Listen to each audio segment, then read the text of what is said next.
What's up, party people? It's Keys Dan with RadioWhat.com, DJLittleRock.com, coming to you live and in living color from the Radio What studios. And this is my podcast, What Makes You Famous? It's an extension of the RadioWhat.com internet radio station that I've been running for quite some time. And if you need DJ services, where do I always send you? DJLittleRock.com. One more time. DJLittleRock.com. Check availability and get a free price quote, and maybe you could have me at your next event. You know I like to party with the people. The people need to be entertained. Are you not entertained? Let me entertain you. Today on the program, speaking of entertainment, I have Michael F. Rose of Bad Horse. Oh yeah, they're primarily out there in Idaho, but they travel around a little bit. The Bad Horse music. They got a lot of songs. They're oh my goodness, they play some, what is it? American country rockin' blues. How's that? I think it's a little Southern rock. Sounds a lot, man. He's got a sweet voice, and I want you to hear that voice in the next few minutes. So stick around. You're going to learn a little bit more about Michael F. Rose and Bad Horse. The band, baby. Not the horse, the band. This week's shows, let's see, on Friday night, I have my usual Friday night gig at the Rab in Conway, Arkansas, the Video Dance Party Karaoke Jam. Yes, I said karaoke. You're the stars of the show.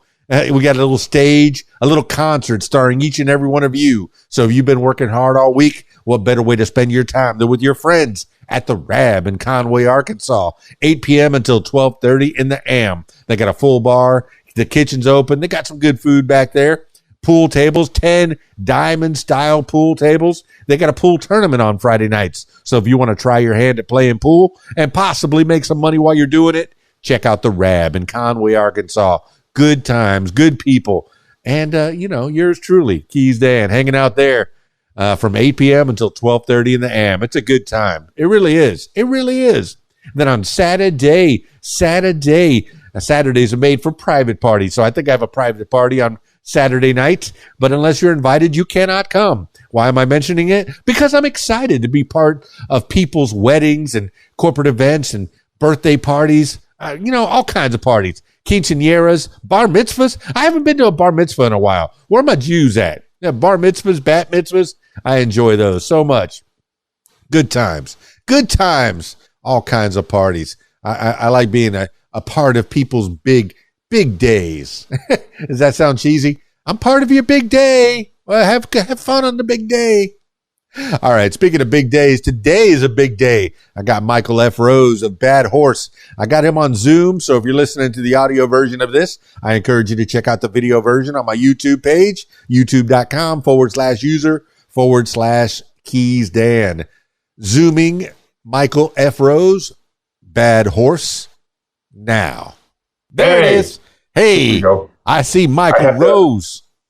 I had to unplug it, and it's been one of those, man. Be careful what you wish for, right? You can work for the geeks at Best Buy if you can unplug it and plug it back in. Restart the computer.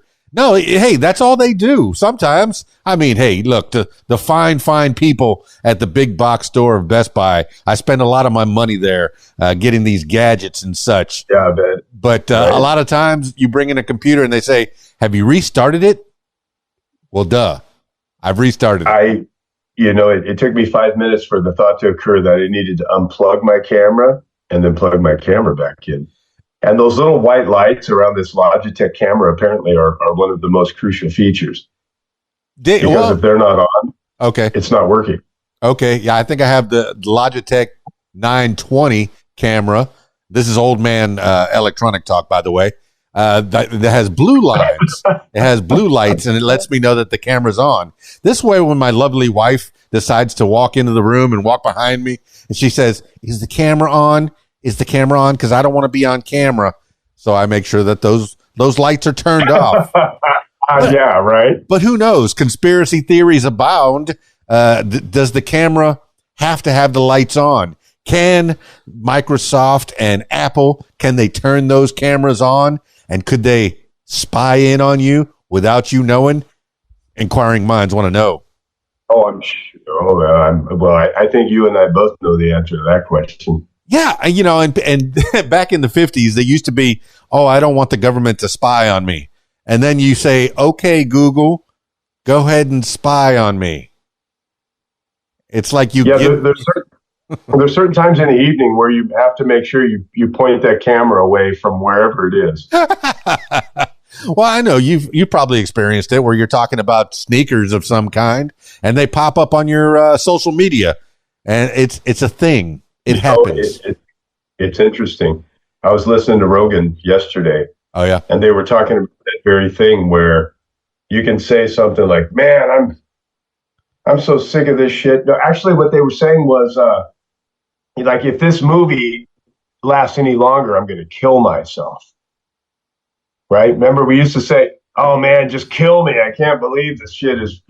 And then 20 minutes later, you have a suicide prevention hotline number pop up on your Facebook page, which is cool in a way, but the fact that Big Brother's watching to that degree, I mean, we are living Orwell's 1984 a little bit more than I think we'd like to admit, just because of the uncomfortable nature of the subject matter.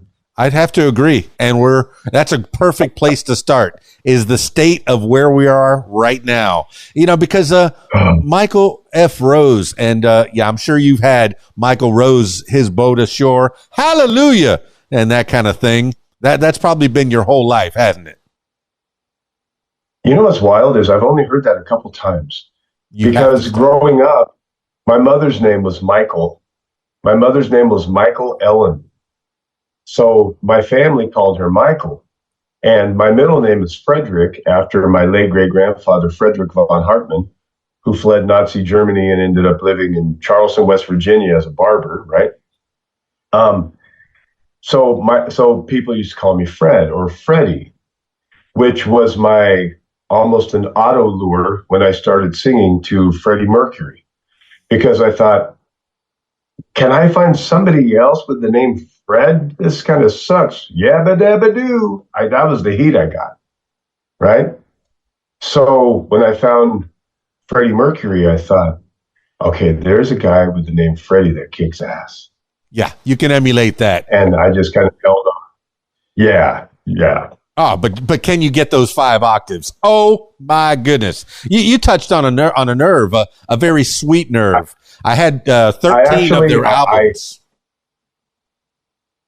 I can get the 5 octaves, but there's only one person in the history of vocals that will ever sound like Freddie Mercury.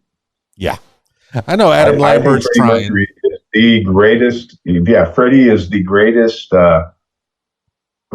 rock voice of all time, in my opinion. Oh no, I share that opinion. Whatever. Like I said, I had 13 of their albums, and yes, record albums, kids. I had them. And sadly, they got stolen over the years, so I'm kind of sad about that. But are you talking about? Yes, vinyl. Are you talking about vinyl, Grandpa? Yes, vinyl, the original pressings, not this vinyl. That's the 2nd edition, 3rd edition, the stuff that they're trying to sell you in the stores, which is fine. I'm glad that there's nostalgia for that. I could see a little gray in your beard. We were born in the 1900s, way back then.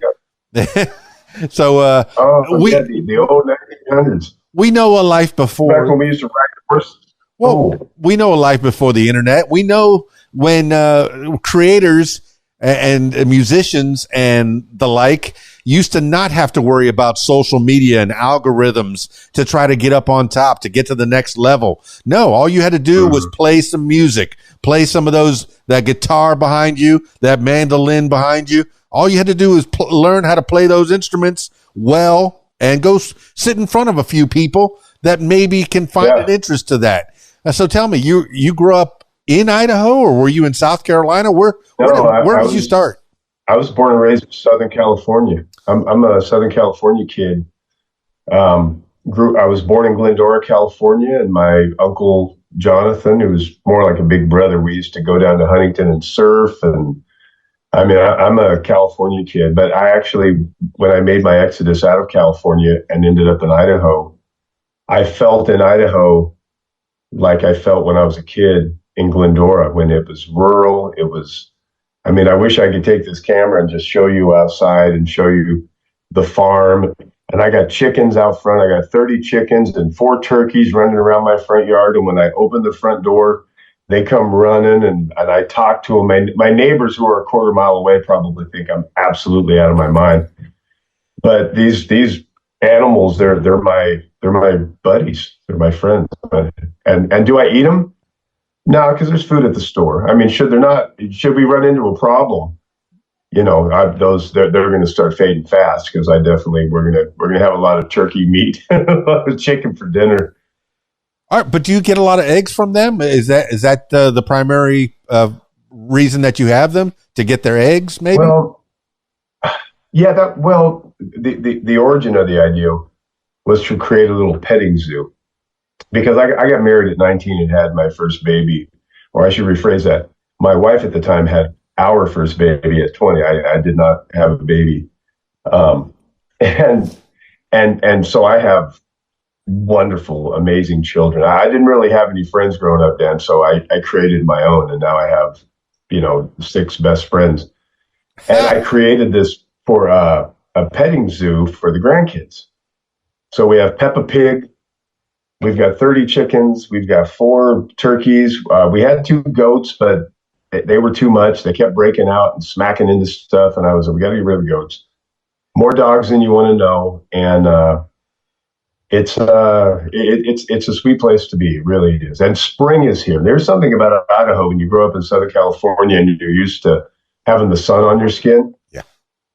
It's a different environment up here in the wintertime, man. It's rough. I feel a little like Nicholson in The Shining. It's kind of like, I don't have the snowcat either. I'm just like, it's maddening. And usually right about the time I'm going to lose it, I look outside and the grass is turning green. And I go, okay, we made it. We did it again, guys. You're living the life, Michael Rose. All right, The Shining. I made a reference to The Shining earlier. I was looking through a window, through a door, and I said, here's Johnny. All right, but, we have kind of similar paths. I grew up in Miami, born and raised in Miami, in South Florida, in the Florida Keys, which is where Keys Dan comes from. So I'm used to the sun. Yeah, there's a lot more rain in southern Florida than there is in Southern California, for sure. I think there was 200 days of sun, usually in Southern California. It never rains down there. It's wonderful. But I was listening to Rob Lowe, and he's a Midwest guy, and he moved to Malibu when he was 12. When did you move from Southern California? Because he said that he was so used to football and all that kind of stuff. But then when he got to California, it was all sand and surf and beach volleyball. So you went the opposite way. You started with sand and surf and beach volleyball, and you went to the Midwest, and now you got football and farms, which is great, man. I think that's a great move. But it's the snow. Yeah, I don't like the snow. Well, I lived in another, and I really want to give props to Idlewild, California, which is a beautiful place. It's just above Palm Springs. If you're ever in Southern California, make your way to Idlewild. It's a gorgeous place, and it's where I forged a lot of my songwriting too. It was in that town, because as I moved east and ended up going up the hill into Idlewild, I found some of the most amazing people there, singers and songwriters. It was kind of like going back in time. It was a little like I'd gone back to the 60s, which was really cool, because my mom was a hippie, my Aunt Shirley was a hippie, my Aunt Roberta, and Bertie's the only one who's still among us, and you're probably watching Aunt Roberta, but as cool as you tried to play it, you're still a hippie. And so I was raised I had like this little hippie faction where my Aunt Shirley one day came to me and said, I'm moving to Lake Arrowhead. And I go, why? She goes, well, I dropped acid the other day and we were up in Lake Arrowhead and I got lost in the forest. And I was just wandering around. And right about the time I started to cry, I looked up at this tree and the tree said, go this way. And she went and she followed the direction that the tree told her to go. And she found this little house. And there was a for sale sign in front of the house. And her husband, John, and Shirley passed a couple of years ago. And her husband, John, and Shirley, they lived in that house. They bought the house. They lived in that house for the rest of their lives. So, I mean, they were precious people. And I was also, on the other hand, I had my grandfather, who was a World War II Korea vet, and as is my father, a Vietnam vet. I mean, I had these two factions. I had this like America, and then I had like love is but a song we sing. Come on, people now. Smile on your brother, everybody. So it was like this mesh, right?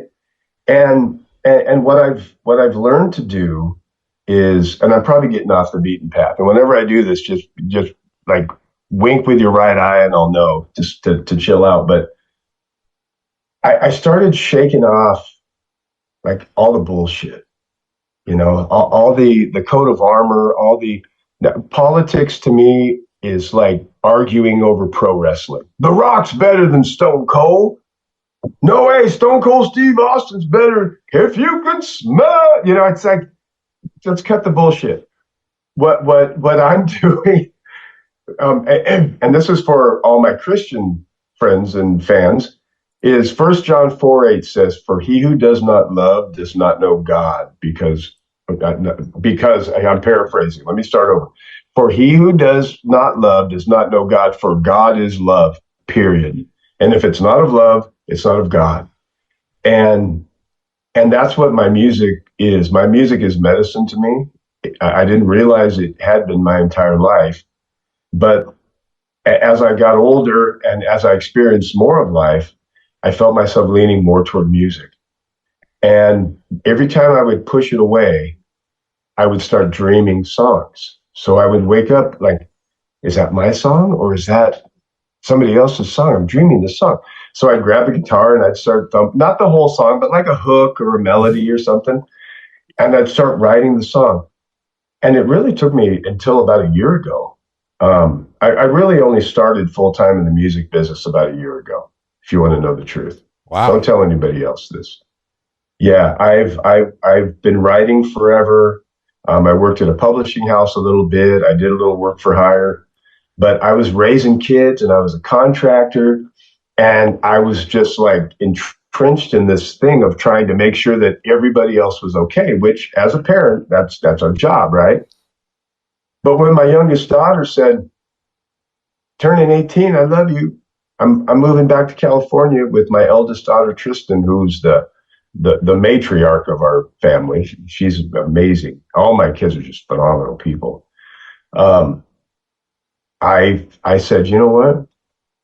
It's time. And Bad Horse used to be, it was Imrose and the Weary about 3 years ago. We were a three-piece. Okay. And our drummer left, and Bob Umphris, our current bass player, who's my spirit animal and one of my best friends in the world. It's me and Bobby, and then we found Mark Hume, our lead guitarist. Okay. Who's an absolute genius. He's just a freak of nature. And then we picked up Flip Perkins, and I was just over at Flip's house earlier. Drummer. And we were setting up the studio because we're going into Flip's studio and we're going to start our second album. And it's just been phenomenal in such a short period of time. But let me tell you something. I will say this, and then I'll shut up for a second. If you have a dream, because you're doing yours, you love this, right, Dan? I do. You love. See, sometimes we find ourselves when we're younger, getting ourselves kind of pigeonholed on this path that is more necessary, which doesn't take any validity away from the necessity of taking care of my kids and contracting and painting houses and all these things I was doing. They were just things that I did. When I finally dove in head first to music, there was this freedom that I found that was so healing. I had this epiphany that not only is this my medicine, but this is your medicine. This isn't for me. This is through me. It's like God sends it to me, love sends it to me, and I go, here. I'm just like Rip Taylor throwing glitter and confetti around, and you really got to be our age to know what I'm talking about, right? Just like, here you go, everybody. Here, this is for you. This is for you. And since I was watching a Chappelle stand up, and I was already on this trajectory. But at the end of it, Dave Chappelle said something, and I've always loved Dave Chappelle. He said, sometimes not everybody is in your dream. Sometimes you're in their dream. And I was already doing this kind of organically, because when you love, you think about how other people feel and what their hopes and goals and dreams are, right? And I love my band brothers. These are my dudes. I mean, I love these guys. These are my family. You know, I have family, but they're in an original project. You know, they let me bring songs in and go, what do you think? And every time I bring one in, they go, well, we have another hit. And I let them say it. I just keep bringing it. But I've also stockpiled a lot of, I have an enormous arsenal of songs, because while I was contracting, I was still writing. I was writing and writing. And I have a catalog of like 300 songs, probably 200 if placed with the right art. Because not every song is for me. Okay. Not every song is for Bad Horse. I have so much music, and now I'm placing songs with other artists. So it's a really exciting time. Michael F. Rose, you say that you've only gone full force for the past year. If you were looking at your YouTube video, you wouldn't know that for sure. The first video was placed about 12 years ago. And then you also mentioned that God plays an important part in not only in your music, but also in yourself. You're quoting the Bible, which is a great book of instructions, whether you believe in it or not. It's a good book of instructions, a good book of stories. But the very first video that you put out 12 years ago is Michael F. Rose, Learn to Pray. So obviously there's a lot to be said in your faith and in how God plays in your life. Is that still something going on? Is that something that gets stronger and stronger, or it's something that's kind of faded? Or tell me about Michael F. Rose learns to pray, and on through. When was that? And I do want to get into, when did you leave California for Idaho? But start with the music, the first songs that are out there. Well, I'm trying to cliff note this, because obviously you know how I can be. A lot of times I'll get like 15 plates spinning, and it takes me a while to stack them. Being ADHD and all that fun stuff that most artists are, right? It was my grandmother was the origin of understanding God's love, and it was just such an enormous idea that she presented, and she proved that I had that part of, to me, God was love, literally. So when I found the verse, I went, oh, okay. And this doesn't matter.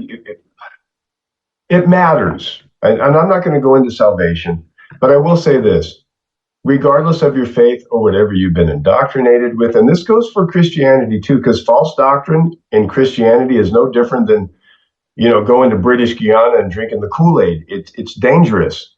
But the problem is the people that are trying to find their creator, that are trying to get back to that love, because who doesn't want love, especially today in a world that's so full of hate, right? We are inherently drawn to love. It is built into us to worship. And if we never get a true presentation of what to worship, we end up worshiping all this other crazy stuff. And I've been down that rabbit hole. So when it comes to the music itself, Learn to Pray was a song that a friend of mine, Kevin Newborn, had written years ago. And he called me in, and he was doing a praise and worship album. And I still have it, but we never released it. This thing's how old now? 15 years or something? And he had me come in and sing Learn to Pray. He was going to have me do one song, and then he was going to have other singers come in and do it. But after we did Learn to Pray, Kevin called me and he goes, will you sing the whole record? And I go, yeah, how could I say no? So I went in and we did this whole praise and worship album. But the one thing that Kevin and I constantly talked about is not being churchy, not being preachy, not having this. And listen, worship in church is wonderful. Even Paul says, "Hey, I'd rather you teach Christ incorrectly than to not teach him at all." And then when I get there, I'll help clean up. Can never fail. If what you're doing is of love, it can never fail. If what you're doing is of man, then you got a class coming. And it's not going to be an easy class if you want to get to, and I've gone through all those School of Hard Knocks classes, and there's probably more ahead of me. But one thing I learned in the last couple of years is adversity is the class that we have to absolutely take and pass to get to the very thing that we told God that we wanted. Yeah, the Bible has a bunch of smiting and stuff like that, but the through line is love. When all you need is love. I mean, and you're not the only creator. You're not the only musician that's been searching, for something bigger, something more than they are. Elvis died on the throne, the porcelain throne, reading, Search for the Face of Jesus. And even the Beatles, right. They went out to the East and learned, those types of religions and trying to just searching for something that's bigger than you are, searching for meaning in the life, because, if we die and there's nothing, is there hope in that? I don't know. Maybe some people, a lot of people do believe that there's just nothing after. But I think that I'm glad you're bringing that up. I'm glad we can have this type of conversation. Oh, anything you want. Yeah, man. Because I'll tell everybody out there, check it out. It's a multiverse. It's not a universe. It's a multiverse. And when they go, a black hole crushes everything in that galaxy down to something the size of the head of a pin.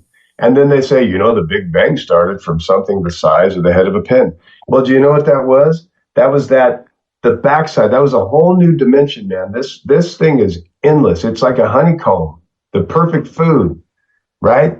And it never ends. So check this out. So when your soul, which is who you truly are, leaves your earth suit, it can't disappear in an endless multiverse. It's going somewhere. So where does it go? What does it do? Well, it's the reason I believe we're in the flesh right now is to have this earth suit experience and then and love and transform our idea of love to God's idea of love, which is unconditional with healthy boundaries. Remember Exodus chapter 20. There's some rules to this. It's like any healthy relationship. You can love somebody. I love you so much. And man, if you run into it like a chicken on fire, you're going to end up upside down. It's going to hurt. So I want people to know this, that whatever faith you are, if it's not of love, just beware, because there's no place at the end of this where hate wins. It can't. Oh yeah, if they start telling you that you can't hang with your family, you have to be with us and not your family. That kind of scares me a little bit, unless of course your family is toxic and you know that, and you're just searching for something that's different. But what the thoughts that pop into my head, and I've had these thoughts since I was a kid. I grew up in a Catholic family, and then I became an American. You grow. That's actually a George Carlin line. But I know. But I've been searching. I went to Baptist church and Jewish church and Jehovah's Witness and Mormons and Buddhist, and I've studied a lot of different factions. But I wonder, what are your thoughts? Do you start off? Are you something before you're born, as well as something after you die? Are you a spirit that goes into a baby and then, maybe goes off after you die? I wondered about that one since I was a kid. Or do we just start in your mother's womb? Is that where you begin? Is that where your soul begins? I don't know. Well, I'll give you my perspective based on the Christian model, which is if we're not our body, if we're the soul that gives life to the body, and in our mind, in our brain, is where our spirit. So we're a soul that has a spirit that lives in a house. And this is where your free will lives. So if I were to lose a limb, God forbid, I'm not any less Michael than I was before I lost the limb. So I'm the soul. Now for an endless multiverse, for a soul to just arbitrarily show up at conception is ludicrous. It has to have already existed.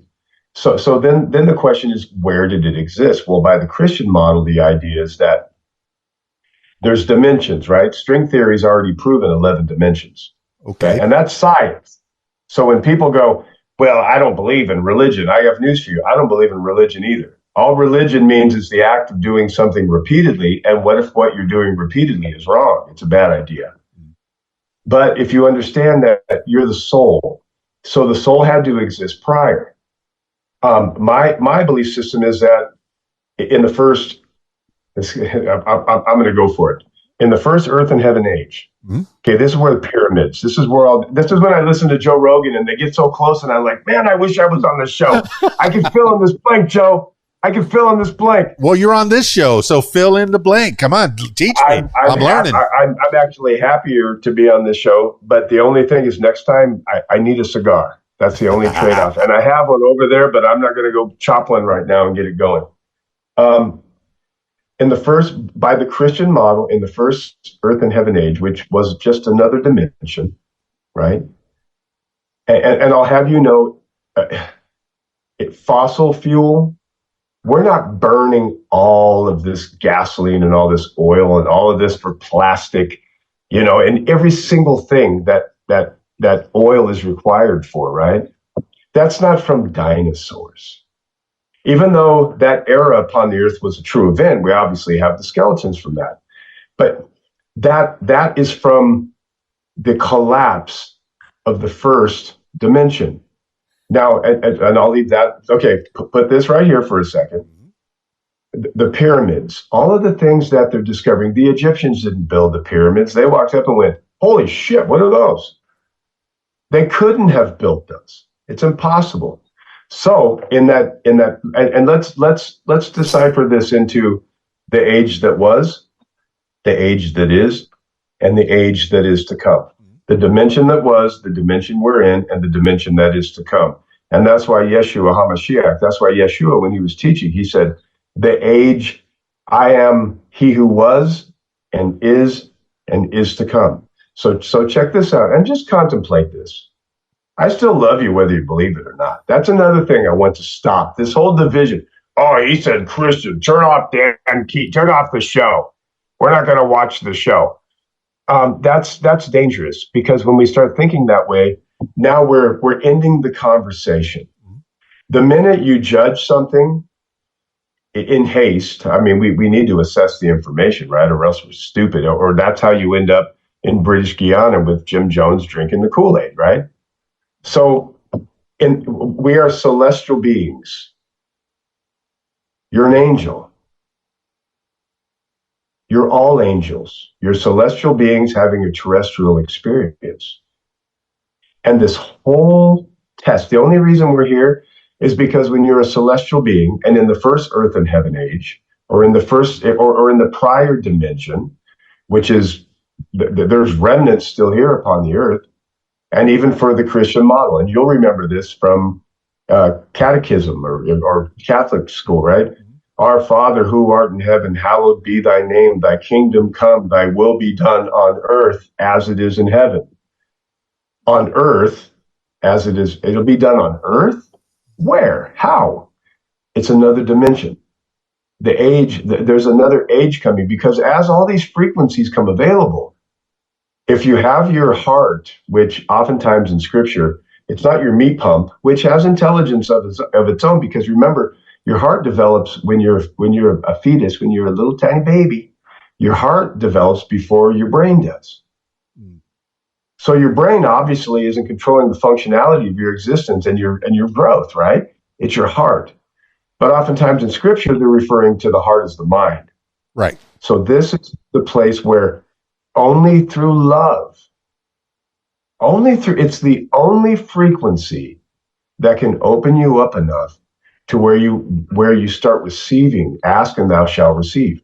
It's not about oh, I need money. Jesus, where's my bag of money? It's like it's going to fall out of the sky when the geese fly over. It doesn't work like that. That's not what this is.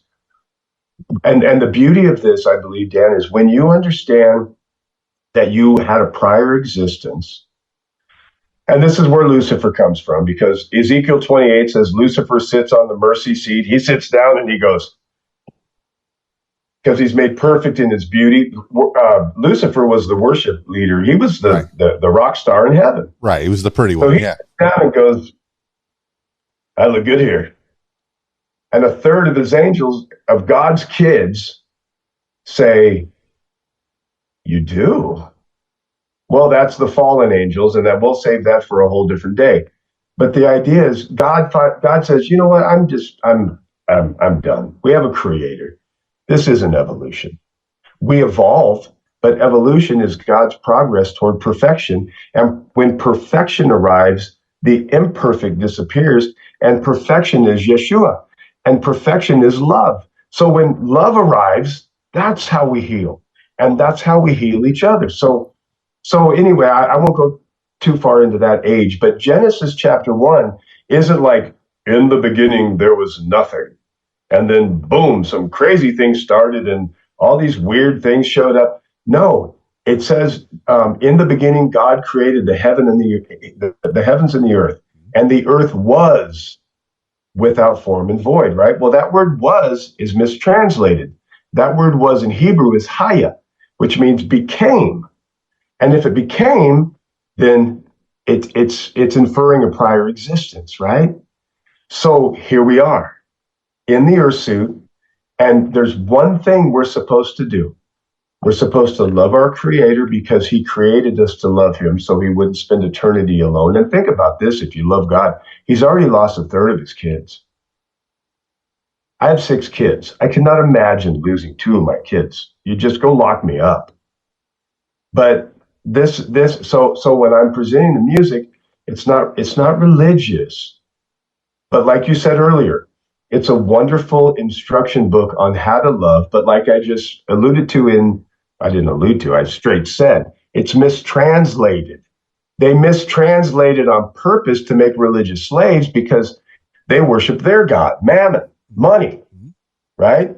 So we don't worship money, we worship God, and God is love. And if you do that, and I've discovered this to be true, if you do that, everybody watching and listening, if you do that, and in that you will find who you truly are, not who you think you need to be to make everybody else happy. And you'll have that connection with love. And there's a freedom there that I thought I might never find, but I couldn't stop seeking it. I couldn't stop going after it. And now we just did a show at a wonderful place in Southwest Idaho called Heritage Social Club. It's a great room, great showroom. And when I came off stage, there were musicians from other bands standing over on the side of the stage. And when I came off, 2 of them were crying. And I grabbed, and Scotty Mack and the Nugs, I've been mentoring this kid. I love him. He reminds me of me when I was young. They're an up-and-coming band. They're really good. And my buddy Lyle from Rancho Notorious. There's a lot of really great bands out here. And I grabbed Scotty by the head, and I put my forehead on his forehead right when I walked off the stage. And I go, "You okay?" And he goes, "What just happened?" And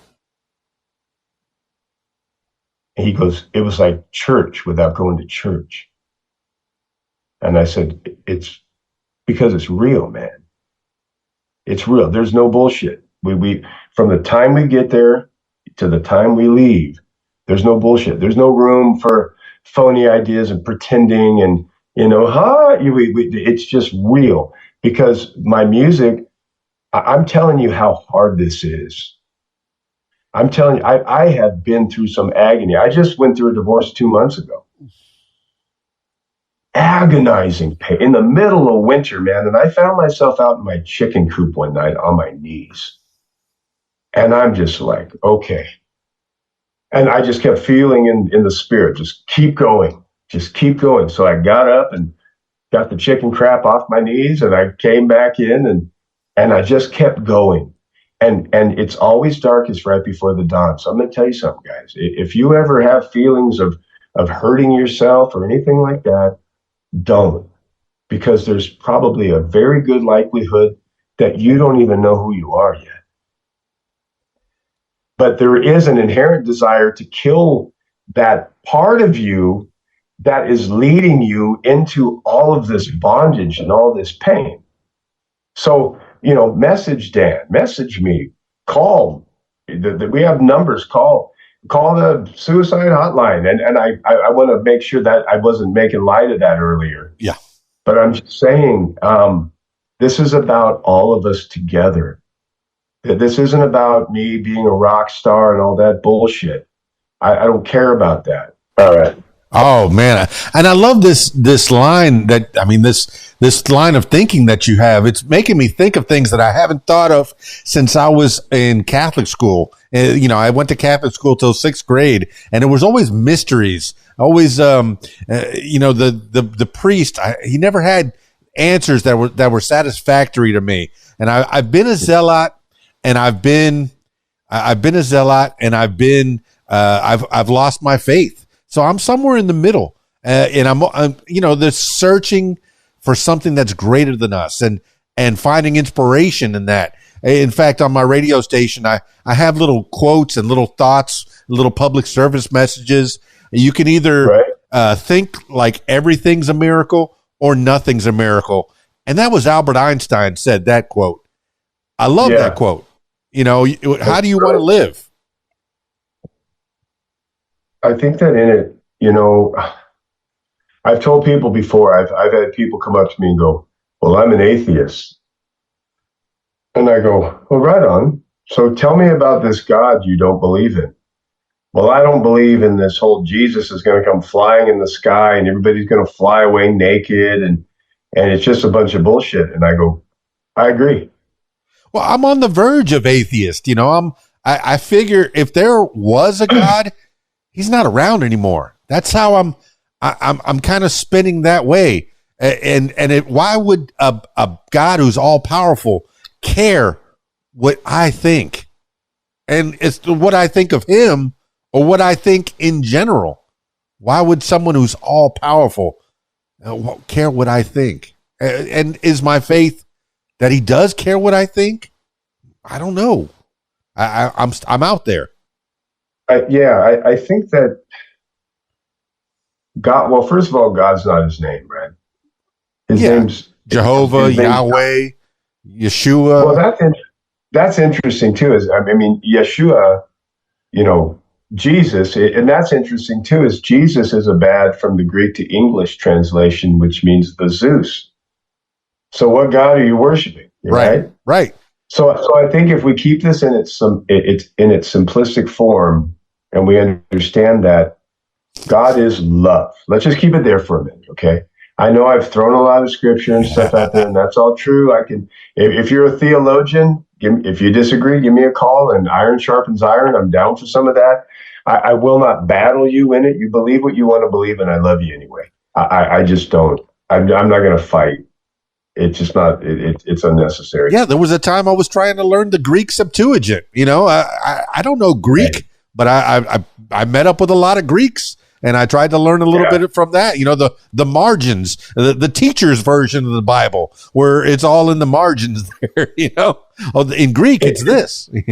Well, the problem is that's why Jesus, or Yeshua, right? Not the Zeus, but that's why Yeshua said, woe to the scribes and Pharisees, you'll travel over land and sea to make even a single convert and then turn them into as much of a son of hell as you are. Because he's telling these guys, this isn't, you're changing it. You're not writing it. You're not writing what it originally said. And that's what he was saying to the Pharisees and Sadducees. And that's what he was telling all of these people. So anyway, I think the simplest way is, have you ever been in love? Have you ever been in God before? Have you ever been in love? Have you ever loved someone? Yeah. And coming from someone who just got out of a relationship, I feel for you. I feel so hard for you because I know there was a lot of love there. To have 6 children, there was love times 6. That was beautiful. But Yeah. I hate that you're And I not still in it. love her to death. Oh, well, okay, there is I that still. And there has to be. Yeah. There has to be some love because you made these people. You made these wonderful people. Well, I think for anybody who's gone through it, sorry guys, I gotta turn this thing off. Yeah. For anybody who's been in love with someone who didn't please you, or that maybe changed directions, or they stopped loving you. I love her. I'll love her for the rest of my life. I can't love her 100%, and then we decide to not be together, and then say, I can't stand that person. Right. That's insane. If you feel that way, then you don't know what love is. Right. So what I have to do is I just shift my idea of love to what's best for her. So then I go, okay, here's the thing. You're not digging this. You're not happy. You're miserable. You walk around, you look like you stepped on a nail for a long time. So what do you want? So the only thing I could do was prove the word to her, to prove, and God's word, not just the book, but God's word is love. So I proved God by the religious standard, but let's take the G word and get it out of the way. I proved love to her by letting her go. What else would I do? Yeah, if it makes her happy, that's good. I can't stand that chick, or call my friends or go, Dan, this woman I had, man, she left me. And now, she's not. I fell in love with her. I'm still in love with her.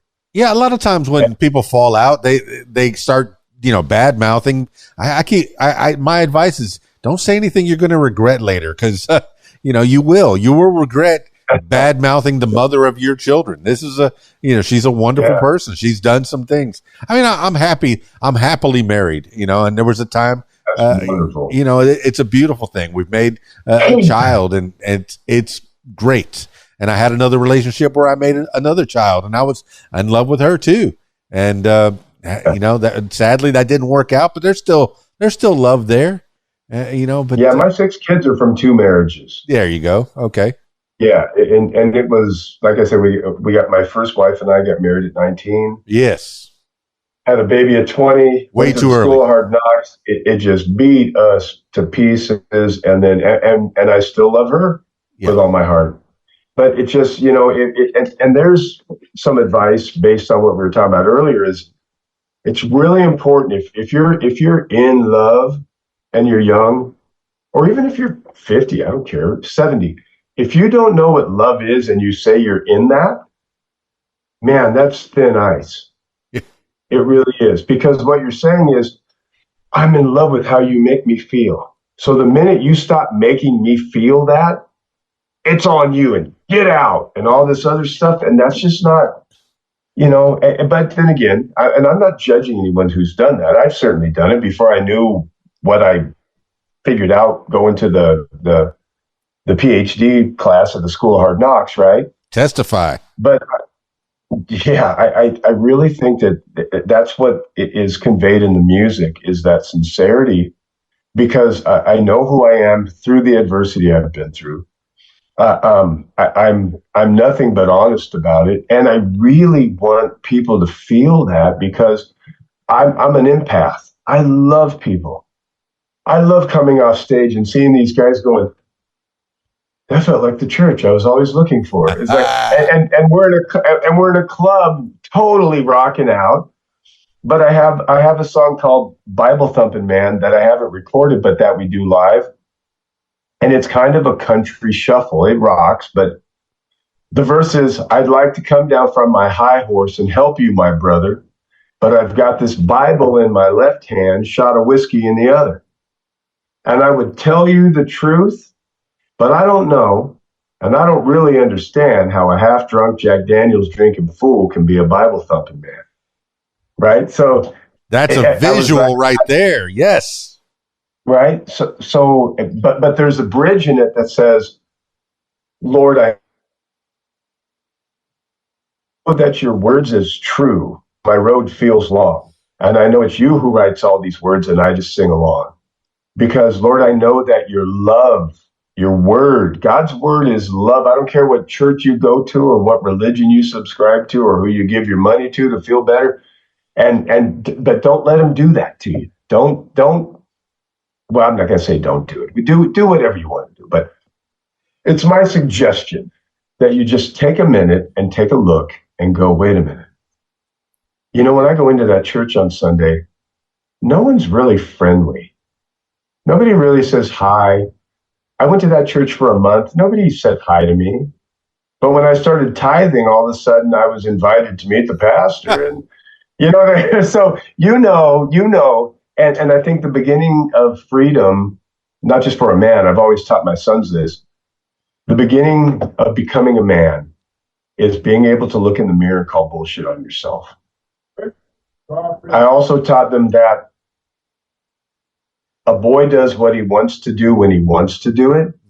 A man does what he has to do when he doesn't always want to. And in that, that's that. And if you're Christian and you're watching, that's that Shadrach, Meshach, and Abednego thing, man, because we're already in the fire. And I'll plagiarize this from Dr. Jordan Peterson, is we're already here. We're already 100% committed to this experience. We're already in the earth suit. We're in these bodies. So, do you want to live your dreams? Do you want to find that thing that lights you on fire? Now, if it lights you on fire and burns the world down, it's probably not a good idea. But if it lights you on fire and it helps others, just by example, you don't have to run around and make everybody better. You can't do that. But if what you're doing is helping, not only heal you, but with I don't want to say my music, but our music with Bad Horse. And I mentioned them earlier, and I have to say them again, Bob Bumfress and Mark Hume, and Flip Perkins. I just left Flip's house earlier. Steve Fulton at Audio Lab Recording Studios in Boise. Steve does all the keyboard work for us. He also co-produces, engineers, and masters our stuff. We have the team, and everybody is like-minded. And I don't drop all this stuff on them. Mm-hmm. Our premise from the get-go, if it's not of love, we're not doing it. And when it's not fun, we're done. Those are our two rules in this project. And in that freedom, the creation that comes out of that little room over in Boise, man. And the stuff that we have a song called God Only Knows. We've got a song called Real Love. We've got a song called Wind. We have a new song called Nothing Good About Goodbye. We have a song called Hellfire Hurry. We have all this song and the stuff that everybody's so excited about now. And I'm so happy and thank you for the support. And I love you all to pieces for helping and partnering with me as I'm giving you my medicine and you're helping me live my dream. And that allows me to just keep making medicine. And I just keep it. And the more I can, the more I do. But the music we have now is it's unbelievable. And I don't want to say it's not better than what everybody's excited about, but I just wait until you hear this stuff. It is, and that's what I was over at Flip's house earlier, because we're checking drum sounds, getting everything set up, and we're going to go in and start recording this stuff probably within the next week or two. Wow. I love that you give credit where credit is due. Okay. You've mentioned your bandmates and your engineer quite a bit, and you know that you cannot do it all by yourself, even though I believe that I could feel the love that's coming through the screen. I know that you have love and passion, and you have this creative, ability to put that love and that passion and the life experiences that you have into music, into song. It's an amazing gift that you have, whether it's God-given or whether it's learned. Maybe it was learned by a teacher, but maybe it's a little bit of both. I don't know. That, believe in miracles, believe that God can touch you and give you a certain ability that maybe not a lot of people have. It's a beautiful thing that you could take your experiences and put them into song. And when people get done with your concert, with your show, they feel like they went to church. They have an experience that they shared, and now those people have something to talk about long after you're gone. All the friends that came around will have things to think about because Michael F. Rose and the Bad Horse came around and told the stories through song. It really is about legacy, Dan. It's about, what will my great grandchildren and my great great grandchildren listen to, and how will they know who I am? Mm-hmm. Will they remember me as the guy I tried to be that failed repeatedly, fell on his face, who loved them more than life itself, but just kind of seemed to crash all the time? And I think that's why, and I think we all experience this. I know we all experience this. It seems like every single time things are about to get better, something hits the skids. And then we work, and then and then something hits the skids. And in my experience, it was because I wasn't doing what I was supposed to do. I was doing what I had to do, which is honorable. Believe me, I get it. If you're working a job that you hate because you're feeding your kids, you are my hero. That's daddy. I'm not telling you to stop. What I'm saying is look outside of that and remember that thing. Like when I was a kid, I wanted to be a marine biologist, right? When I was a kid. My mom took me to Six Flags Magic Mountain in Valencia, California. Been there. And they had this dolphin show kind of up in the corner, right? And the dolphins could swim out kind of in front of the exhibit or the show area. And I didn't go on the rides. I go, Mom, you guys go ahead. And I sat there with the dolphins for like 4 hours. There were dolphins there. I didn't give a shit about doing a loop. I was one of the first people on the first day the revolution was ever open. I was the first guy in history of the revolution, the first roller coaster that did a loop in the world. I was the first guy to keep his hands up the whole time. I was on that. Isn't that the biggest wooden roller coaster? At least it was for a while. No, that's Colossus. Okay. Because I've been to Magic Mountain. I've been there. And that thing scared the hell out of me. That thing, when you're on a roller coaster and you can hear the wheels, and when it goes over a hump, it's like, shh. Kick.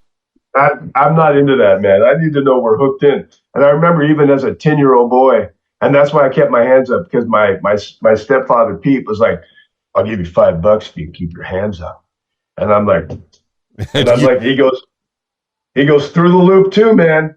So I was just like, why not? And I think that kind of encapsulates what we're saying, doesn't it? Is find that thing that you absolutely love to do. And I'm not saying stop doing what you're doing, that's necessary.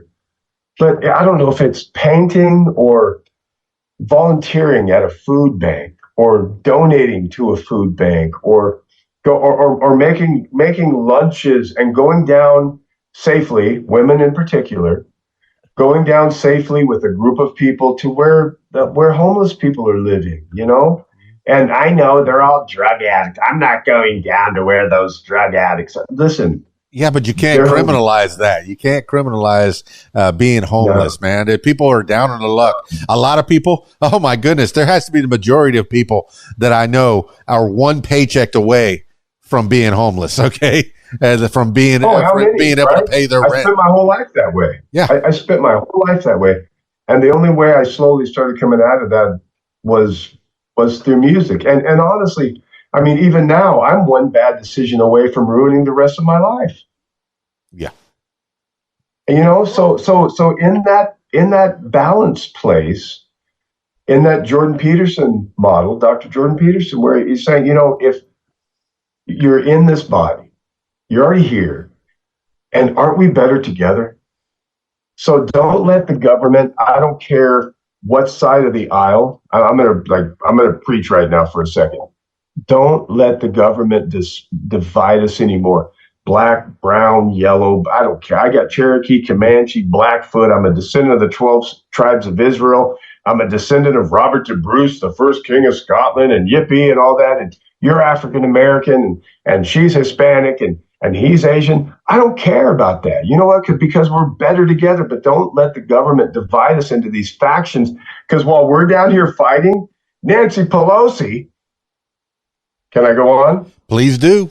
Is voting on things voting on these people. I got to pump the brakes. We're being led by criminals. Yeah. And the more we're fighting down here, the less we're going arm in arm, shoulder to shoulder, and we're looking at these people going, "What are you doing? This isn't their country." These criminals that have hijacked the idea of America, they're criminals, both sides of the aisle. And if you're in it, like my dad says, if you play with shit, you get it on you. If you go into politics, there is no way you can continue to be a politician unless you're playing the game. And I'm going to say this to my conservative friends too. That's everybody. Well, the thing is, power. All right, there's a saying that says power corrupts. I don't think so. I think power attracts the corruptible.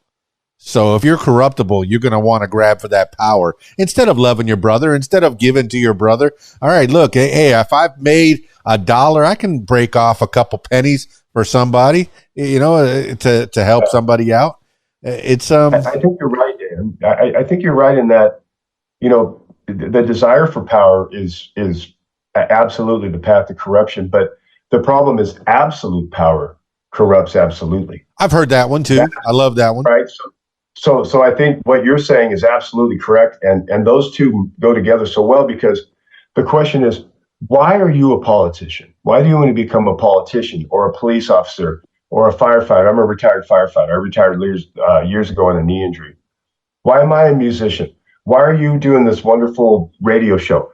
Well, what is our motive? What is our motive? And I'll tell you, for me, regardless of what you do, if you're the one that made me the most amazing street tacos I've literally ever had on the taco truck that's down on Main Street in Kuna, Idaho, if that's your jam, I hope that's your passion, and I hope you never stop doing it, because it was a wonderful experience. So this doesn't mean if you're doing what you love, you have to find something that pays you more to justify or to quantify what you're doing. It doesn't matter what it pays.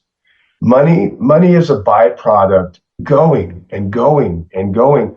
What happens is, it's this beautiful thing, is it stops becoming something that you're trying to do, and it just organically becomes who you are.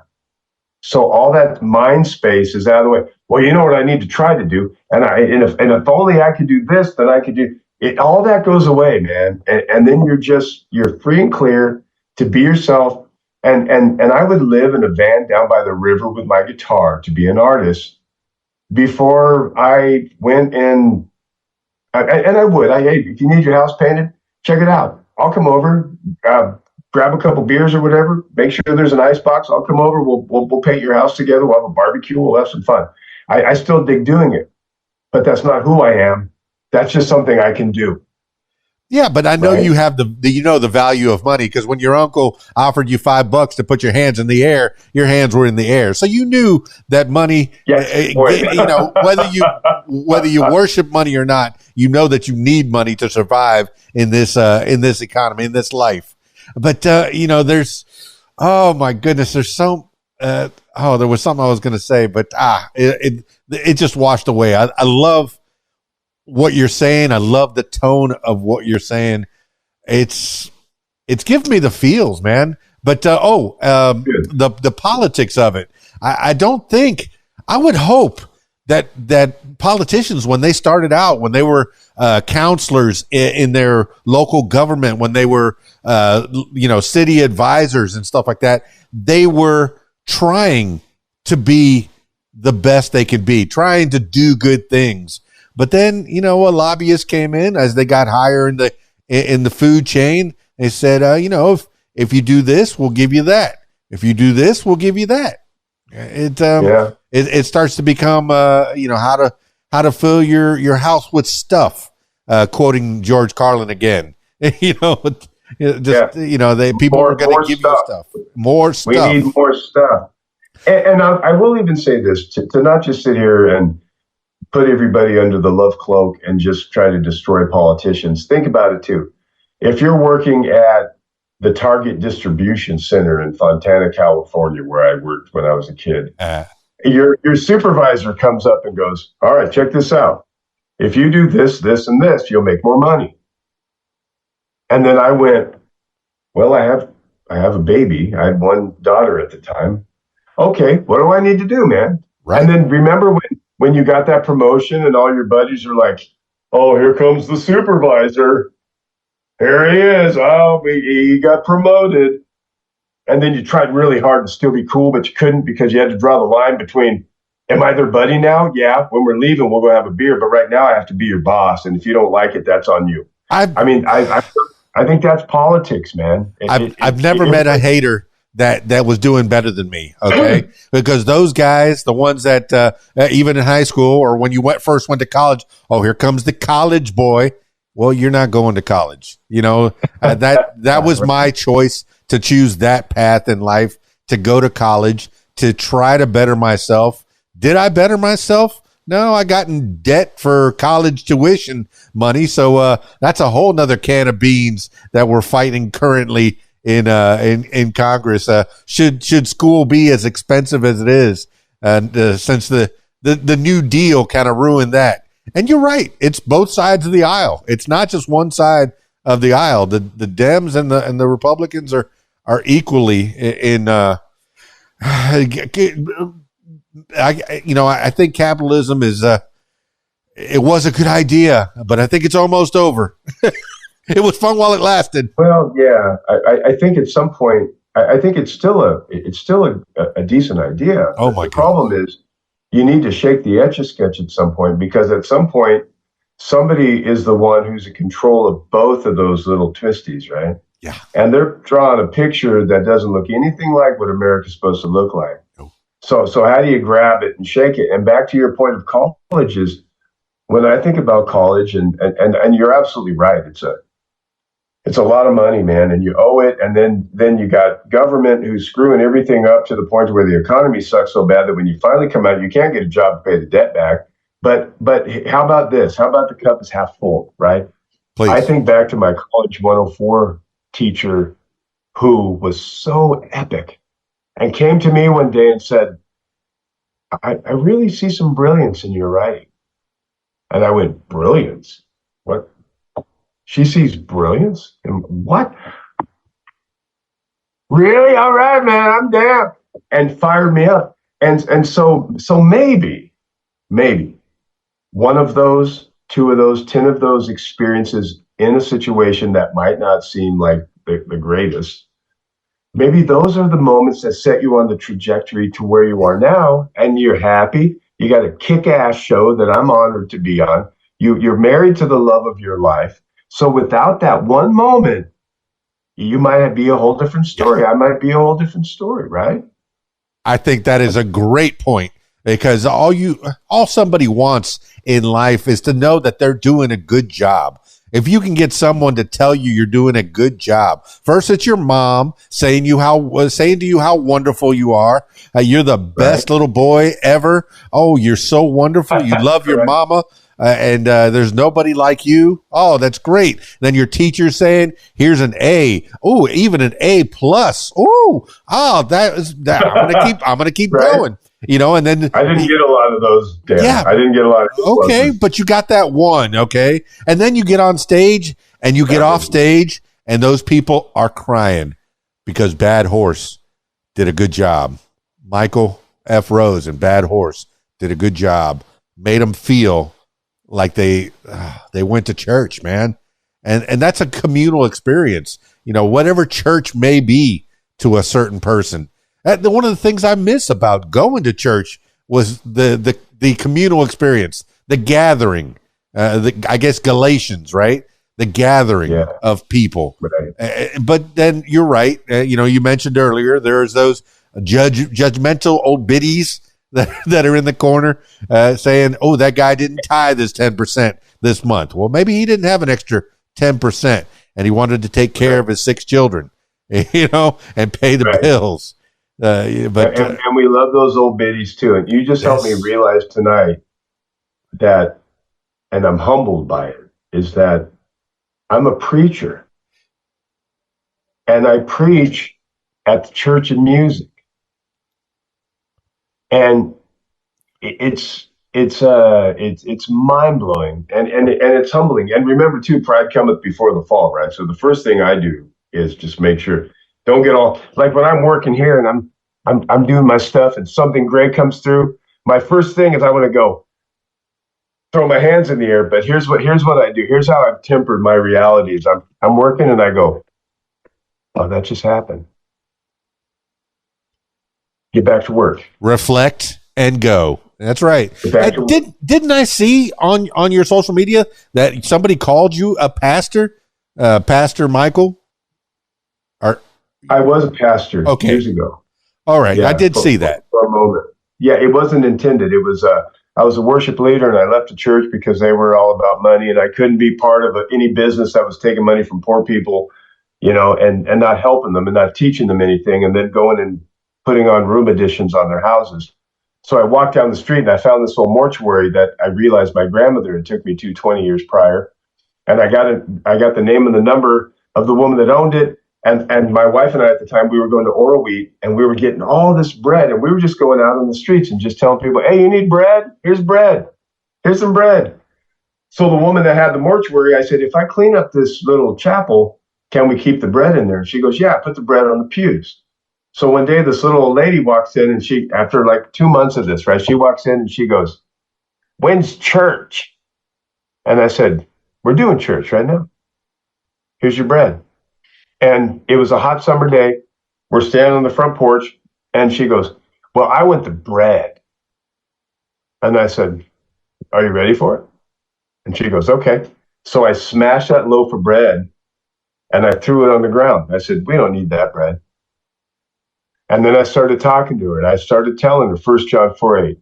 And I started telling her that Yeshua was, it's the fruit of the Spirit is love, joy, peace, patience, kindness, goodness, gentleness, faithfulness, and self-control. And it's not all at once. It's understanding what real love is. And then from that real love, you find joy, because happy is Friday night and sad is Monday morning, right? But the joy of the Lord is our strength. The joy of the word is our strength. The joy of love is our strength. That's sustaining. That never goes away.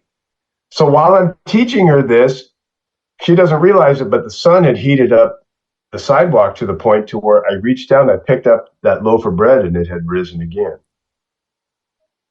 So I said, you see this right here?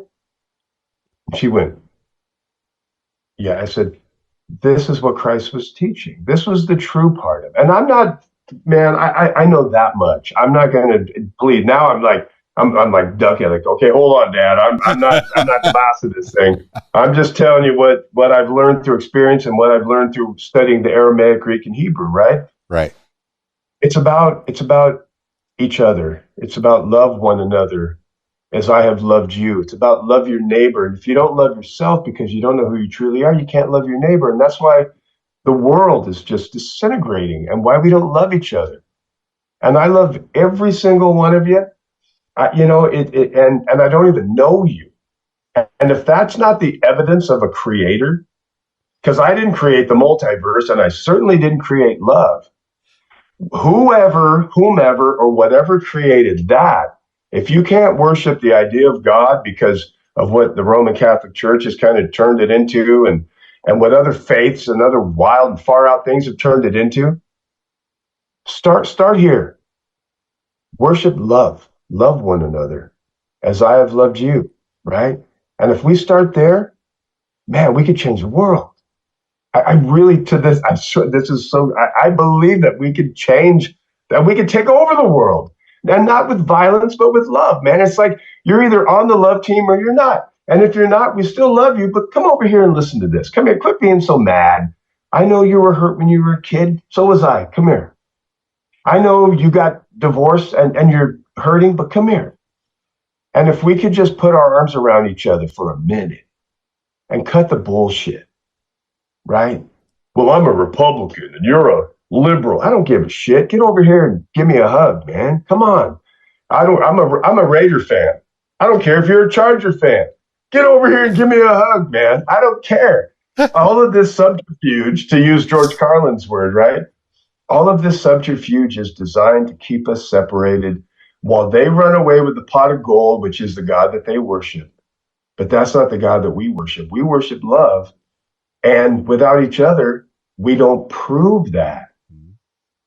And when we have each other in each other's arms, whether we're hugging or holding hands or locked in arms or at a show, or you're at a gas station and you're close, and jump out and be careful, don't get killed or anything, but help somebody. You see somebody on the side of the road, they have a sign, you have to use your, what's the word, Dan? You have to use your instincts on a lot of that, because some guys are like, if he looks like he could be wearing a tool belt, I got a couple questions. And I don't give people money every time I get off the freeway. But, sometimes I roll down my window and go, "Hey, how old are you, big man?" 25.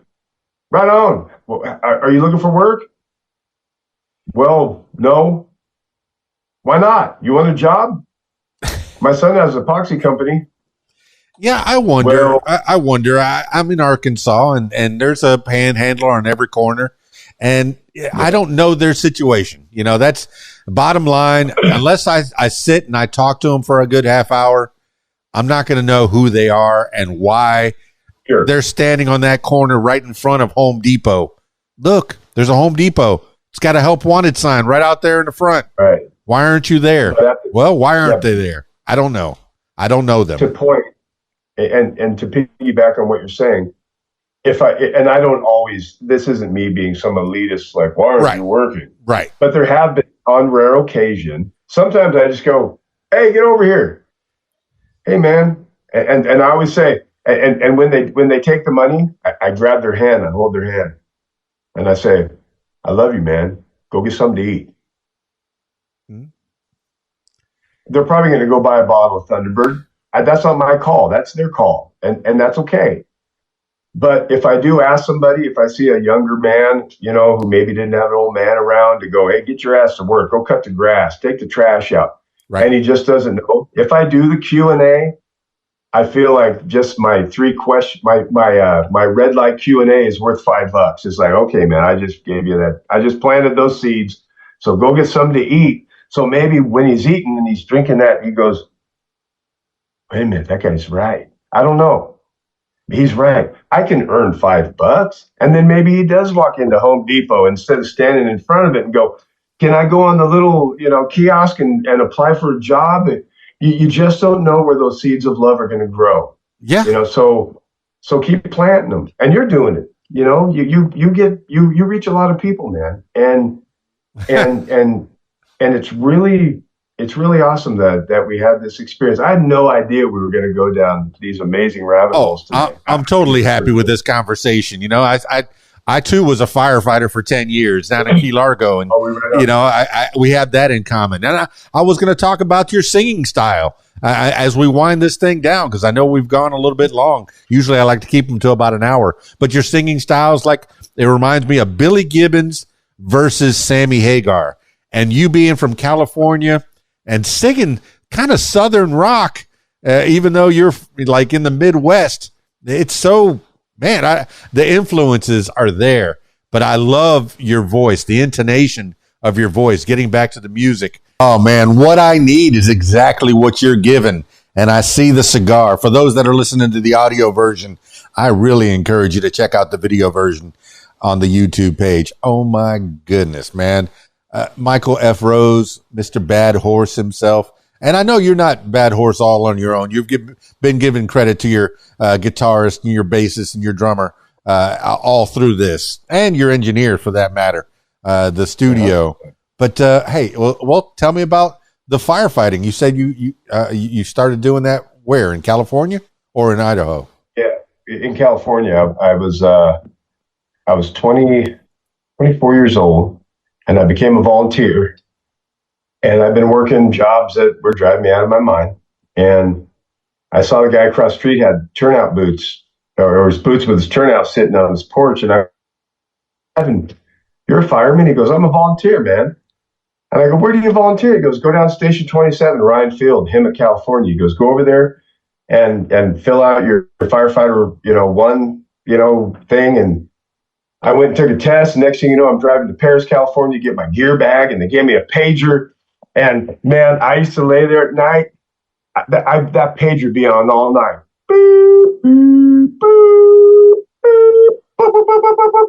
Then I jump up, man, just like I was in the firehouse, throw my boots on, put my turnouts on, jump in my car, go to the call. It was little red light in the car. What's that? Little red light in the car that to get you through traffic a little bit. You couldn't do that. The first call I ever went on, I hooked up with Engine 27 with he just passed away recently. My first captain, Captain Ken Twardowski, who drove like Dale Earnhardt, right? He was a maniac. It was horrifying. I mean, I swear to God, a couple times this guy had that engine on two wheels. So I'm behind him, but I didn't know. I thought, I'm part of this, man. And we got there, and the first thing he did was run back, and he goes, "You see that sign?" And I look, 500 feet, 500 feet. I was like, "Oh, okay, 10-4. Copy that, sir." But we became buddies, and yeah, he was a wild man. But yeah, and then I was a volunteer for a couple of years, and then my grandparents, I had moved to that area because my grandparents were getting older, and they primarily raised me, and I was, I wanted to be around, take care of them. And they lived in a beautiful little town called San Jacinto, California. So I applied at San Jacinto Fire Department, and I got the job, man. I got the job, and I remember driving. I remember I did this for 5 nights in a row. I would sit outside of the station, and I'd look in the window, and I saw Primo Reynoso, who's an amazing man. I think he might be the chief by now, but I know he's a captain in that town for Hemet Fire. And every time I'd see a guy, I'd go, "I'm going to work in there. I'm working in there. I'm getting that job. I'm working in there." And I do this for a little while. Then I'd drive home. The next night I'd come back, and I'd wait till I see somebody doing the dinner dishes, and I'd go, "I'm going to be working with you, man. I'm going to be working with you." And sure enough, Primo Reynoso was the guy that called and said, "Is this Michael Rose?" I said, "Yes, it is. This is Primo Reynoso, San Jacinto Fire Department. I'm just calling to let you know you got the job." Yeah. So I'm telling you, man, and I didn't understand the whole manifestation thing. You can't just wish it. But I was doing the work too. I used to put 100 pounds in a backpack and walk up and down the hills there, getting ready for fire season. So when I had to carry a hose pack, I could carry 2. Yeah. I mean, I did the work, and I had the frequency, right? Now, when you got the job, were you already certified, or did they send you to school? Yeah, I was at that point. I got my AA in fire science. I was an EMT 1A, and I went over to Crafton Hills College, which is where they have the biggest fire program out there. And I broke their agility course record. So I was like this first round draft pick kind of kid. I'm 6'5", 225 pounds of just muscle. I could run through walls, man, and that was enough. And then they trained us, once they got us in beyond our training. No, I remember those. If you're going to do it right. I went to fire school in Ocala, and then they said, "Hey, you want to go an extra week and do smoke divers," which is kind of like, I don't know, Navy SEALs for firefighters, where everything you did in the last 2.5 months, you do it all in 1 week, intensified. They're banging on pots at 2 a.m. Bing, bing, bing, bing, fire. Bing, bing, bing, waking you up with 10 minutes of sleep here and there. And I got through it. I got a little smoke diver patch for my arm. Nice. Made me feel like a champ, So I realized, and then, there was put your gear on in a certain amount of seconds and make sure it's proper. It's not just put it on in those seconds. You have to have everything buckled, everything tight, and make sure that it's all right. So yeah, I remember wanting to be the best in my early 20s. And there was that option, but all firefighters advertised. Did you have a Maltese cross anywhere on your vehicle? I had multiple stickers. Everybody had to know. I even had the license plate frame, hug a fireman or whatever the hell it said, right? Yeah, I had a choice back in 80, 89, 90, something like that, to be a firefighter or a cop. And I said, nobody hates firefighters. I know which way to go. It was the same test. Same thing. I was testing for San Bernardino County Sheriffs because my whole family was all law enforcement at the time. They're all retired now. Yeah. And I thought, you know what? I'm Yeah, I don't want to be. I remember the background investigator for San Bernardino County Sheriff's calls me and goes, "Hey, we just want to let you know everything looks good. I got 100% on my psych, 100% on my physical agility. I was just killing it." And he goes, "Well, we saw a couple of things on your credit." And I go, "Well," and he goes, "Well, the only problem is if you don't get hired because of that, when you reapply at other stations or other departments, they're going to ask you why we didn't hire you. You're going to have to tell them your credit. So you can clean it up. You can try to clean it up now and then reapply." And I didn't really want to do it. So that was my little, like on the Revolution, right? You know, the roller coaster where they have that chicken exit. Yeah. That was my exit of going, I ain't doing that shit. I'm gonna go be a fireman. I want to go be a fireman. And to digress, I'm talking about like my family. I won't go into. They're a bunch of special folks, even though they were law enforcement. I support. I back the blue. It just wasn't the job for me. You guys, honest to God, if I did that job for 2 days, I'd be an AFib and I'd have to like go see my therapist. There's no way I could do it. I couldn't do it. So thank you, law enforcement. You guys are awesome. You guys are real rock stars for sure. Well, that was that movie, The Big Easy, with Dennis Quaid and Ellen Barkin, where everybody was cops except for the little brother and the fire department. You know. So, right. So you're the black sheep of the family that didn't become a cop. It's just fine, man. But no, hey, look, I got cops in my family too, and I love them. But I do love that 10 years of my life, and I got out of it. You know, I was always on the radio, and I was always DJing parties, so I always liked talking into microphones better than anything else that I ever did. Yeah. So how did you get started? What was the first thing you did? What was your first? I was in Key Largo, and volunteer. They started out in volunteer and EMT. I got my EMT. No, not fire, Dan. Oh, you're radio. That was even before that. Back in high school, I was the high school DJ. I always had a box full of records and my record player, and I dragged that wagon around from garage to garage whenever somebody was having a birthday party or whatever. And then in '86, when I graduated high school, what do I want to be when I grow up? Well, I like this playing music thing, so I went to WKPX 88.5. There was a Piper High School radio, which is kind of with the college, Broward College down in Fort Lauderdale. And that was it. I started there and did a couple hours, 2-hour show every afternoon. And it was beautiful. It was nice. I played to my 3 or 4 people in their dorm rooms and just kept talking into microphones. I did a wedding that year for $50. I rented the equipment from a Guitar Center for $75. So, hey, I lost money, but it was good experience. That's awesome, man. Oh man, it's a lot of fun. I'm happy that you get to live. You're living your dream. I'm sure we all have other things we have to do outside of this. You know, we're other things, right? Yeah. I'm a dad. I'm a dad. I'm a grandfather. Me too. Twice. All right. My firstborn was she's fruitful. She made me 2 kids, 2 grandkids. Right. So I was like, wow, I'm a grandpa. But yeah, I got the radio station next to me. I play video games, and hey, I enjoy, and I like doing the parties. So I'll play some Bad Horse music at the Rab this weekend, and people will go on the screen. Oh, look, who is that? Oh, that's Bad Horse. You need to check them out. Speaking of, let's get down to the nitty gritty of what's Bad Horse doing these days. You got some records out there. I see 57 Chevy, Still America, guns, drugs, women's, cars, and whiskey. Doesn't sound very Christian, but hey, whatever. Locked and loaded, lonely. Hey, hey, there we have multifaceted people. We're complicated. We're not one thing. There's a wild story behind that where I did an interview for a really, really awesome independent music magazine. And I was talking to somebody at Big Records about it. And they said, they like 57 Chevy more than guns, drugs, women, cars, and whiskey. And I go, well, why? And she said, well, because of their particular faith.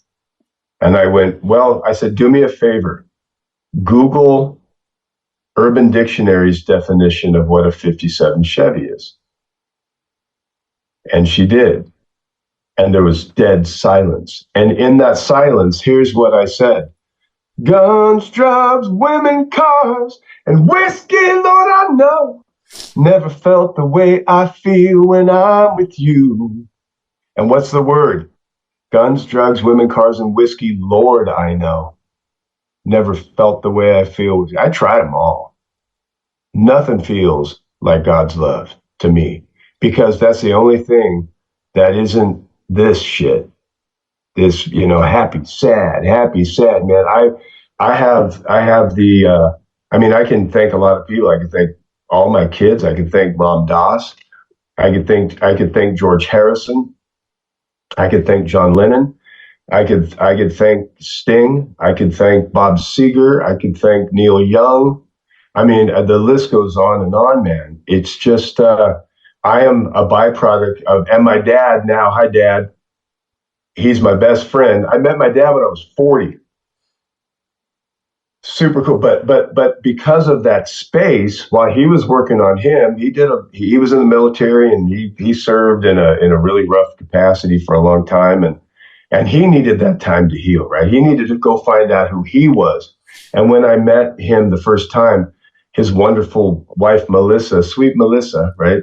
The Almond Brothers song. Yeah, buddy. She said, you know what? You met your dad at the right time, because you wouldn't have you would not have met him before. And that was when it all just kind of, it started to bring itself together, it started to glue itself together. And all of these amazing writers, Dan Fogelberg, longer than there's been stars up in the heaven, I've been in love with you. Come on, man. I can't write a song like that. But you can sing a song like that. That was beautiful. You sent chills up my spine. Well, here's the cool part. When we watch this, there's going to be somebody who's going to go, "Oh, you've written songs like that," and I'll say, "You know what? There's only one longer." But the song, which to me, I love all of our music. We have some phenomenal songs, man. I'm just on this A team of insanity when it comes to how brilliant these dudes are. I wrote a song called Cinnamon Creek, and I wrote it about my grandmother. And I wrote this song quite a while ago, and I actually recorded it right here. This wasn't in like a big studio and like the places we go now to track. But Cinnamon Creek, my grandmother used to say, "You catch more flies with honey, honey." So I wrote this song about it, and the interesting part, and what I love about it, is a good song is a good song. It's a good song, man. It doesn't matter what decade it is. It doesn't matter what century it is. So I always kind of sit back and I look at all the work that we've done, and we have some really good work. I'm 100% confident in it. I'm trying to go and get I want to get one of those little paperweights that look like a megaphone. Those little. They're about that big, and then they have the little megaphone thing on it. I'm going to go get one of those, because I told my grandfather years ago, I played a coffee house, and it was packed. It was the first time. I used to go to open mic, and they go, "Do you want to have Michael Rose night?" And I'm like, "Of course I do. I'm Michael Rose. I'm 26. Wow, of course they want to come see me, right?" Good God. I'm so glad. Thank God for the ego deaths, right? And I won't go any further down that rabbit hole, but we walked out front. My grandpa goes, "Those people came to listen to you." Nice. He goes, and this is my grandpa, this classic Dick Robinson, right? He goes, "You don't have the best voice in the world, but it's really nice to listen to." Yeah. And it was like, cool. I didn't know, because I'm in here, man. I got a big old head. I hear me, and I know I don't even need a monitor with a noggin like this. Like I said, I'm 6'5", so I usually have light monitors just in case I wander over here and I need to hear where I'm at. But it's the frequency, and I'll let the cat out of the bag. If you guys want to try it, do it. But tune your instruments to 432. Get out of 440. I have no idea what you're talking about, man, but I like the way you say it. You research it later. If there's everybody conviction. just look at 432 hertz is light frequency. And if you look at guitar strings at 432, they dance when you strum them. If you look at guitar strings at 440 hertz, they're just spazzing out. So I thought, let's give them that. Let's see what that does. So it's all been a journey. It's all been experimentation to a large part, because like you with your show, we're inventing. We invented Bad Horse. Bad Horse is my band's identity, and these guys deserved it, man. I've got monster players who have been playing music their whole lives, who are as dedicated to the craft, and probably even more so because they've been doing it forever. I just finally went all in when I could finally do it, right? These guys have really paid their dues, man. So my first thought when it's a show, my first thought when we're working is I need to make sure that these guys get what they have coming, because they earned it before they met me. That's beautiful. And you recognize that. I love that. I love that you have that humbleness.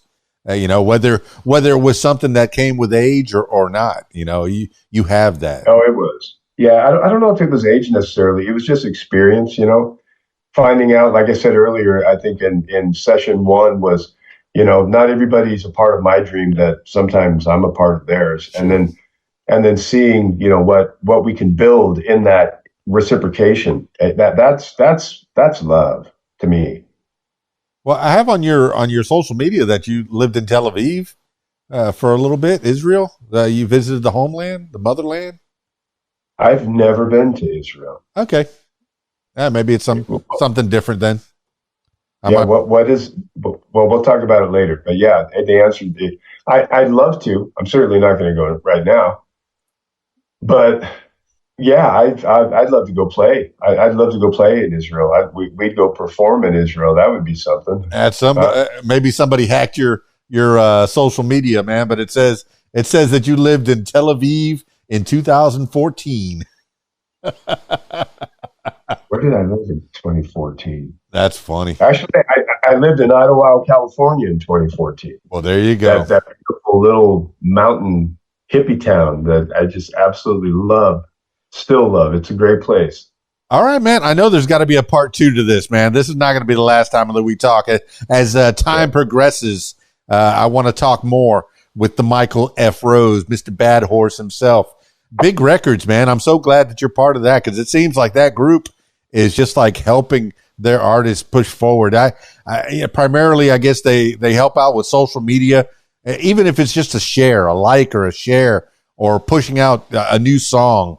I think that's something that Mark over there and the team at Big Records is doing, and I'm glad that you're part of it. And I guess peripherally, I'm part of it as well. You are too. You are. We all are. That's the beauty of that collective. Is the old days of I signed a record deal and they gave me a bunch of money to make an album. And if it doesn't sell, they're going to come take all the stuff that I bought with the money, and then I'm going to owe them, and they're going to steal half of my publishing right off the bat, and I'm completely screwed. And then they'll say, you want to do a second record, and then you're just digging a hole and you're done. Yikes. A lot of great music has died that way, but Big Records is, and I implore you, if you're a serious artist, look into Big Records, because it's what it is. It's a collective of amazing people, most of which are musicians too, who are in the business. And here's the thing you have to agree with, if you're 15 years or older, a lot of what goes on in the world, especially this business, is who you know. Now, this isn't like a way to buy your way into the know, but what I'm saying is these are industry professionals who've been doing this forever.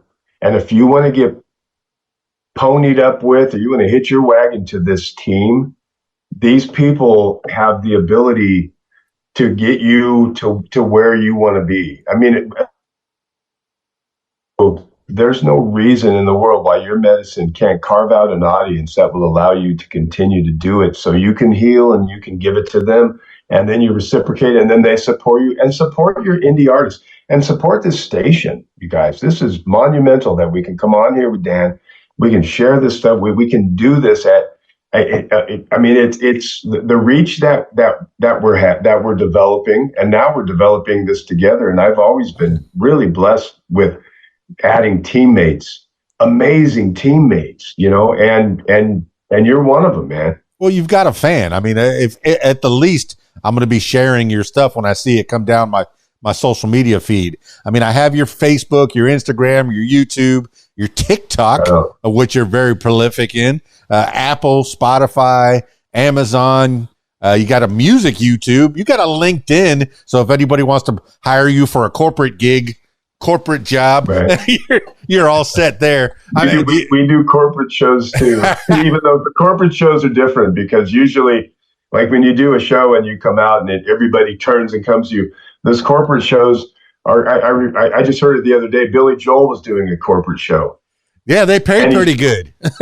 Yeah, well, they paid. Well, Billy Joel, he'd make a bunch of money, but he was playing, and he noticed everyone just kept talking and drinking their champagne, and they're just and he said he had this moment where he's like, these people aren't even paying attention to what I'm doing. No, he realized that he was the piano man sitting in the corner. He was the piano man. And in that moment, he said, you know what? This is just who I am. And they played for them. And then in that instant, we've had shows, Bobby and I, and with Mark Human, and even one with Flip, we tried to do a show in Idaho a while back, and they didn't mark it on their end. The draw was low. My energy was low. I was feeling like I had failed because I not only didn't bring enough in to really spoil my guys, but I felt like I didn't serve the house because I hadn't realized at that time that they hadn't done their due diligence in promotion. And Bobby came up to me like after song 2, he like whispers in my ear and he goes, "Let's play for us." Well, and I saw his face and I went, man, what I owe this brother, dude, I'm going to work my ass off. And I snapped right out of that shit and I did my job. And it doesn't matter. My grandpa used to say this too, whether there's 1, 10,000 or 100,000, just go for it. There's not a different show. You don't bring a different show. It's always on fire, or that's a bad horse show. A bad horse show is from start to finish. We're going to give you everything we have, and you will not walk out of there shortchanged. Well, that brings us right back around to the beginning, where an artist cannot just be the person that plays guitar and sings. You have to be a social media creator and a promoter as well. So if you don't help promote that show, nobody's going to show up. You don't have a street team. Or now you do. Now I guess you have kind of a street team, once again with the big records. But, the venue has to do their part. If you make a little flyer or an event on your social media, at the least they could do is share it on their social media. Let people know, hey, Michael F. Rose is coming. Hey, Bad Horse is coming Friday night. You better be there. Bring all your friends. Yeah, for sure. I think it's important too for our other artists and especially younger artists to know that when you want to go party, don't work. Oh yeah. When they're asleep, work. Yeah. Find out what you need. 4, 6 hours. If you need 8 hours, get your 8 hours. I don't want you being sleep deprived and running your car into the wall. But at the same time, be willing to do all the stuff that nobody else will do. Yeah, I don't think I've been to a party that I haven't been hired for in the longest time. Whenever I'm at a party, it's because I'm there to work. And I see that's what you're doing too. And there's leisure time. I mean, like I said, my celebrations are this long. And then I go back to work. Right? That was wonderful. I'm not trying to go like lay down somewhere. It's like if we accomplish this goal, then I can go sit on the beach, put my toes in the sand and drink some beer. Okay, for how long? I'm back to Jordan Peterson, right? What do you do that 4 or 5 days? Or do you do it until you have liver failure? I mean, what is really the intention? Why are we doing what we're doing? And we're doing it for love. If it's not of love, then it's self-serving, and that's cool too. If that's your jam, whatever, you'll wake up one day because this system doesn't function that way. So sooner or later, You might have everything in the world and you're going to be sitting there by yourself going, oh no. Well, yeah, you saved it in the end. Okay, it's either live to work or work to live. And I hope I'm not Right. working my life away. I hope there's still time to go spend with my wife and child, and I'm very happy that they're in the house. My oldest is out of the house, and she's all the way down in Gainesville, so far away from me, and I don't get to see her all that often. Sure. But I know what that's like. hey, Sure. I'm sad about that. But hey, Yeah. look, we have lives, and they get complicated sometimes. And if they can get less complicated, hey, that's the best.